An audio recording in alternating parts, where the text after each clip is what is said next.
Nossos repórteres mostram dicas para cuidar da pele durante a exposição ao sol no verão e evitar doenças como o câncer. Santa Catarina confirma 2 novos casos de infecção pela variante Ômicron do coronavírus e analisa outros 58. A Assembleia Legislativa faz devolução histórica de sobras orçamentárias para o Poder Executivo.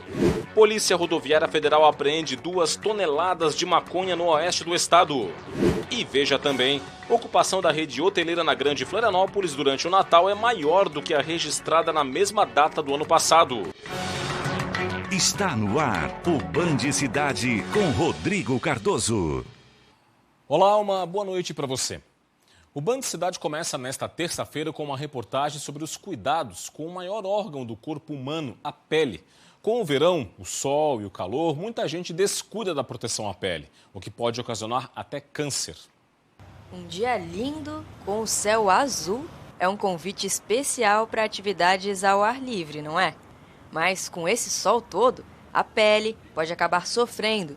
Por isso, os especialistas alertam que não dá para esquecer da proteção. Os principais cuidados são aqueles de evitar o horário, de maior radiação ultravioleta, que seriam entre as 10 e as 16 horas, tá? Sempre que possível usar chapéu, óculos, roupas de proteção. Nas áreas expostas, usar protetor solar, com fator de proteção de 30 ou mais, e sempre reaplicar o protetor solar. Falando assim em termos de praia, onde tem uma exposição mais direta, um suor maior, é aconselhado pelo menos reaplicar a cada 2 horas.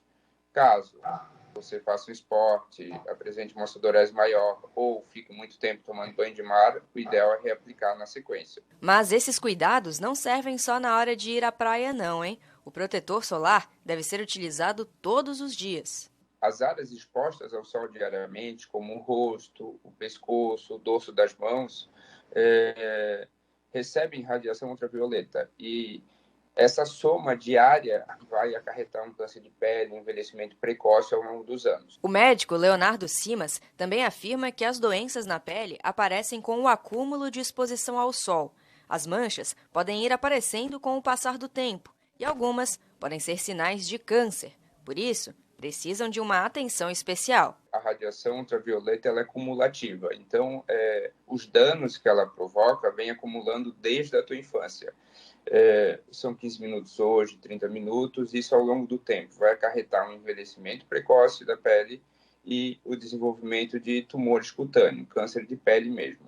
Ainda de acordo com o médico Leonardo Simas, o aparecimento de câncer de pele em pessoas jovens está cada vez mais comum.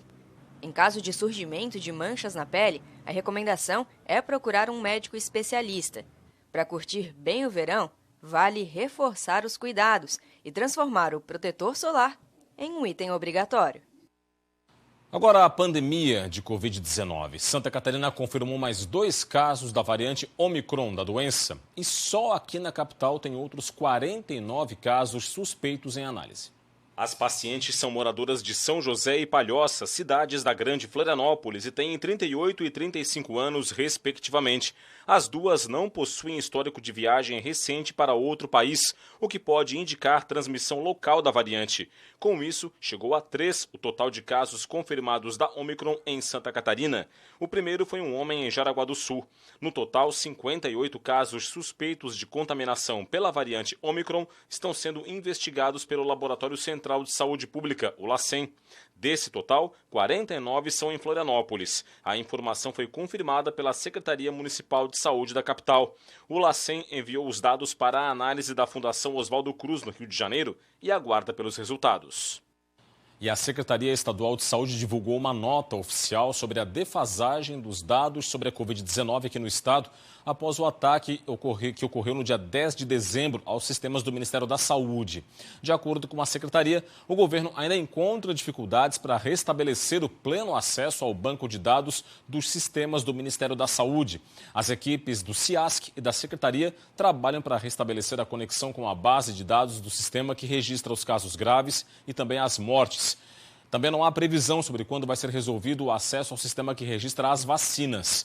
Somente após essas atualizações, o Estado vai atualizar de maneira precisa os dados da pandemia, o vacinômetro também e até o mapa de classificação de risco para a doença. Por isso, você não vai ter de novo hoje os dados da Covid-19 e também o andamento da vacinação aqui em Santa Catarina. Algo mais depois do Band Cidade, tem o Jornal da Band. Os destaques da edição de hoje chegam com a apresentadora Paula Valdez. Olá, Paula. Olá, pessoal. Espero todo mundo a partir das 7h20 da noite no Jornal da Band. E é claro que a gente segue com a nossa cobertura a respeito da chuvarada e dos transtornos provocados por conta dos temporais na Bahia. A gente tem estradas bloqueadas, casas destruídas, muitos desabrigados. Agora tem também a corrente de solidariedade, levando doações a essas vítimas. O governo federal liberou 200 milhões de reais para ser repartido por 7 estados. Só que o governador baiano disse que o estrago é tão grande que esse dinheiro não resolve nem de perto os problemas. Mesmo assim, o turismo está resistindo. Os visitantes continuam chegando na Bahia e no Nordeste para o Ano Novo. Do nosso lado, tem a campanha da Band em parceria com a CUFA, que está mobilizando empresas e artistas para socorrer os afetados pelas enchentes e conta com a sua participação. Além disso, a gente vai falar também da pandemia. Por causa da nova variante Ômicron, a gente teve recorde de casos registrados no mundo em 24 horas. A boa notícia é que o número de mortes não subiu. E por conta de um outro surto aqui no Brasil, o surto da gripe, a gente já tem até remédios faltando nas farmácias. É muita coisa, você não pode perder. Estou te esperando a partir das 7h20. Até lá. A Assembleia Legislativa fez uma devolução histórica de sobras orçamentárias para o Poder Executivo.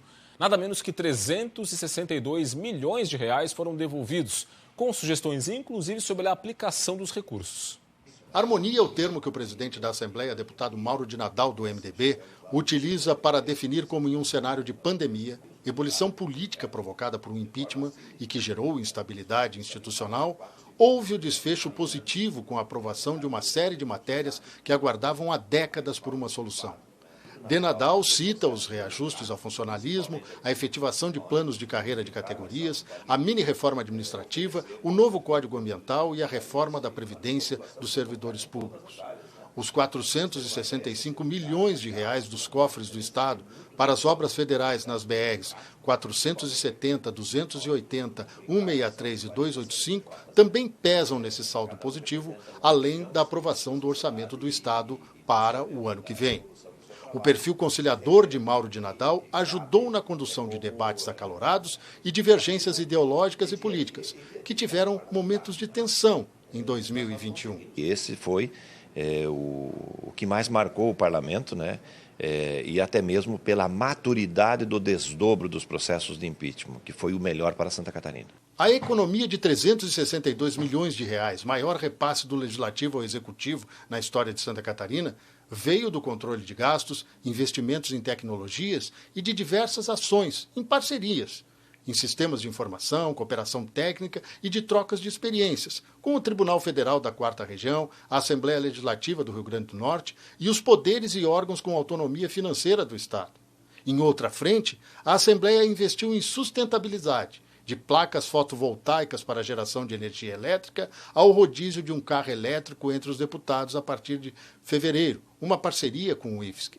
O que será devolvido ao Executivo tem o aval do governador Carlos Moisés para ser dividido em 100 milhões para a infraestrutura, 150 milhões para cirurgias eletivas represadas pela pandemia na área da saúde, 50 milhões para o combate à estiagem na agricultura e 42 milhões para a segurança pública, 30 milhões para a Polícia Militar e 12 milhões à Polícia Civil. Conversa muito reta, né, muito franca, expressando a vontade das áreas que o Parlamento entendeu como áreas que necessitam mais investimentos do governo neste período, e o governo sinalizou de forma positiva para investir nessas determinadas áreas que nós elencamos.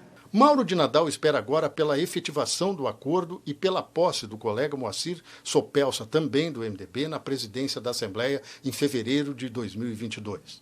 Na projeção do atual presidente da Casa, Duas áreas receberão atenção especial da estrutura estadual no ano que vem. Eu vejo que o ano que vem será concentrado mais na área saúde, né, projetos que envolvem a saúde do cidadão de Santa Catarina, e infraestrutura. Dois temas que a gente já vem discutindo junto com o governo do estado, tanto é que os valores maiores desta devolução do parlamento já justamente vão direcionados para essas duas áreas, né?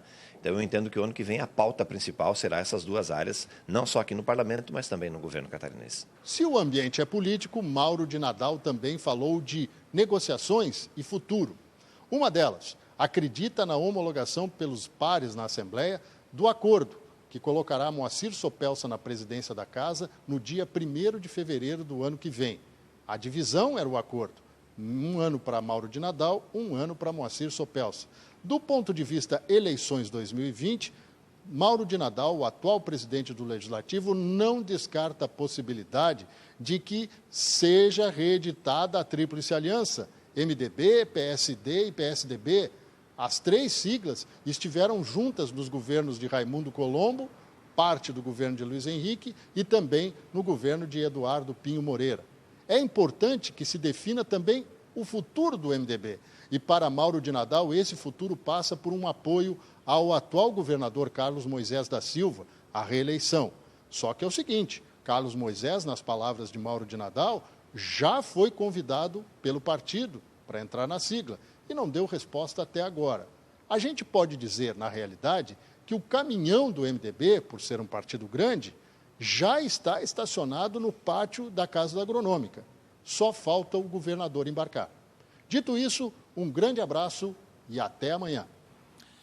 Bom, e sobre a devolução dos outros poderes, o Tribunal de Justiça do Estado devolveu nesta terça-feira R$ 77.200.000 em sobras orçamentárias. Além disso, o Poder Judiciário também destinou R$ 279 milhões durante o ano. Agora a gente fala do presidente Jair Bolsonaro, que está em São Francisco do Sul para um período de descanso. O presidente causou aglomeração nesta terça-feira. Jair Bolsonaro deixou o Forte Marechal Luz, em São Francisco do Sul, e fez um passeio de moto aquática na manhã desta terça-feira. O presidente foi até as praias de Ubatuba e Enseada e cumprimentou apoiadores e banhistas, o que gerou aglomeração. Bolsonaro voltou ao Forte por volta do 12:30. No começo da tarde, a primeira-dama Michele Bolsonaro foi até o ateliê de uma artesã em São Francisco do Sul. O presidente não tem agenda oficial e deve ficar para o Réveillon na cidade do Norte Catarinense, acompanhado da família. A Polícia Rodoviária Federal apreendeu mais de 2 toneladas de maconha em Chapecó, no oeste do estado. Uma pessoa foi presa. A apreensão foi na BR-480 e a droga estava escondida em um fundo falso de um caminhão. De acordo com os policiais, o condutor estava com o exame toxicológico vencido. Além disso, notaram sinais de alterações na estrutura do baú do caminhão, onde a maconha estava escondida. O motorista de 23 anos disse que levaria a droga até o Rio Grande do Sul, mas não soube dizer o local exato. Ele foi preso em flagrante pelo crime de tráfico de drogas e encaminhado à Polícia Civil de Chapecó. E a Polícia Federal apreendeu 15 quilos de cocaína em um ônibus de linha regular. O ônibus que ia de Santa Catarina para o Rio Grande do Sul foi abordado na BR-101 em Osório, no estado gaúcho. A droga estava escondida na bagagem de um passageiro que mora em Itajaí. Ele foi preso em flagrante por tráfico de drogas e levado para a Polícia Federal em Porto Alegre. A Polícia Federal abriu agora um inquérito para investigar tanto a origem quanto o destino da droga. A gente fala agora sobre o incêndio na loja da Rede Forte Atacadista no Campeche, sul da ilha. Mais uma vistoria foi feita na tarde de ontem no local. A vistoria foi realizada pela Secretaria de Segurança Pública por meio da Defesa Civil de Florianópolis. Segundo a avaliação dos técnicos, a estrutura foi totalmente comprometida pelas chamas e pelo calor do fogo. A empresa já está efetuando a limpeza ao redor da estrutura principal atingida. De acordo com os agentes da Defesa Civil, ainda havia focos de fogo na parte interna. O local está interditado de forma permanente e a demolição da estrutura para que possa ser reconstruída já foi autorizada. E o dia foi de movimento intenso no tráfego aqui na capital do estado, especialmente em direção ao norte da ilha. Por isso, durante o dia, a Guarda Municipal atuou com a Operação Mustelas Putórios Furo. Se você não sabe, esse nome meio esquisito é o nome científico do animal conhecido como furão. Ou seja, a operação foi uma alusão aos furões da fila. Durante todo o dia, os guardas municipais ficaram posicionados em pontos estratégicos da área central da cidade para coibir motoristas que tentaram furar filas. Um dos pontos fiscalizados foi o elevado do SIC, que dá acesso à Avenida da Saudade e às SCs 401 Norte e 404, que levam para as praias do norte e leste da ilha, respectivamente. Neste local é frequente a tentativa de motoristas de furar a fila. Estamos aqui agora no SIC, fazendo a operação Mostela por Código Escuro, que consiste em coibir os furões que insistem em furar a fila. A gente retira esses condutores da fila e faz eles fazerem o retorno correto lá já no próximo semáforo. De acordo com a Guarda Municipal, a ação vai ser frequente neste verão e colabora para manter a segurança no tráfego da cidade. A área de alta pressão no litoral sul do país favorece a circulação marítima na faixa leste do estado, que pode trazer chuva. Confira agora os detalhes na previsão do tempo.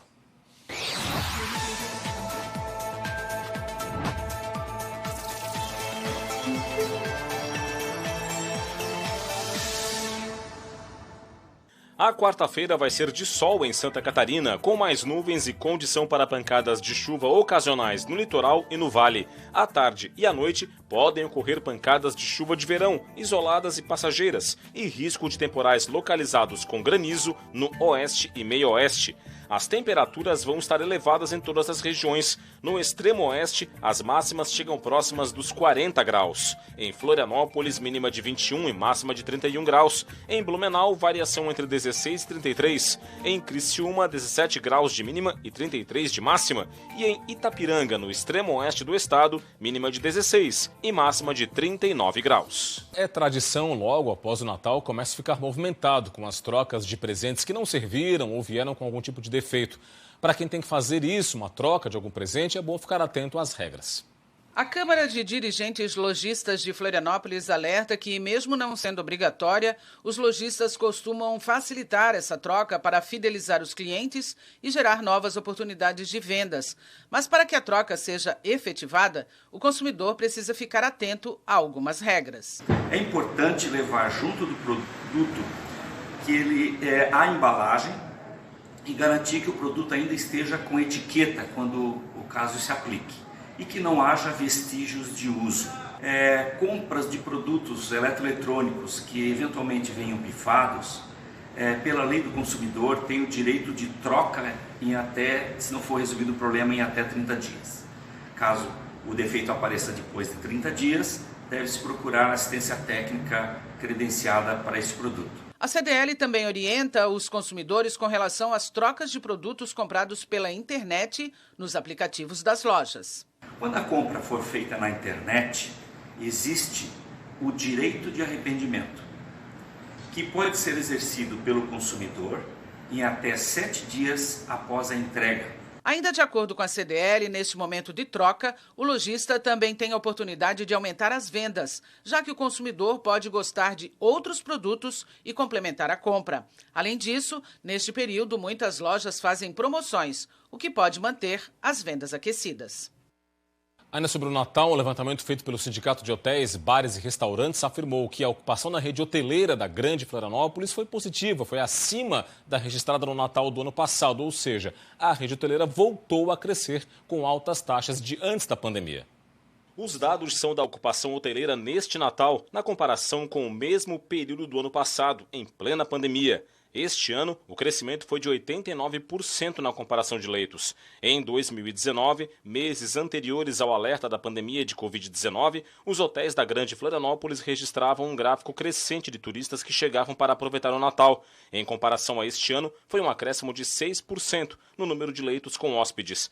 Para o presidente do Sindicato de Hotéis, Restaurantes, Bares e Similares da região, o resultado positivo é fruto da vontade de viajar e de ter Santa Catarina como um destino seguro e bem divulgado. Esse Natal de 2021 trouxe um movimento de turistas bem dentro da realidade atual, ou seja, as pessoas precisam viajar, estão com vontade de viajar, estão preparadas para viajar, onde as pessoas se sentem mais seguras, e isso resultou numa excelente ocupação da hotelaria, com os hotéis de praia tendo a sua maior ocupação nos últimos tempos. Agora a gente vai para o Alto Vale do Itajaí, mais precisamente para a cidade de Laurentino, que agora tem um bromeliário. O que é um bromeliário? O espaço conta com uma série de tipos de bromélias e está aberto ao público. Acompanhe a reportagem. As bromélias ainda são vistas com frequência nas matas da região e também do estado. Elas chamam a atenção pela beleza, por isso muitas pessoas acabam tirando a planta nativa do habitat natural, o que não deve ocorrer.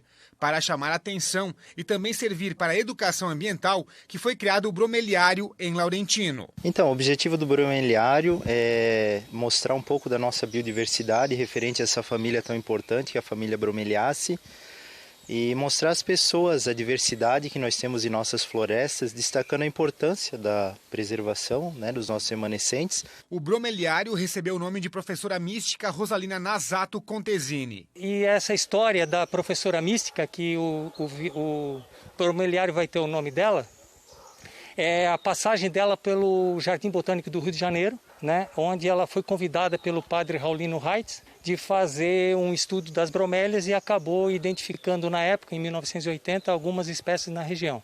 Com o bromeliário, um dos objetivos é mostrar para as pessoas a importância de cuidar das plantas nativas. Uma das coisas que todos nós podemos fazer é tentar manter o meio ambiente da maneira como ele se encontra, da maneira original dele.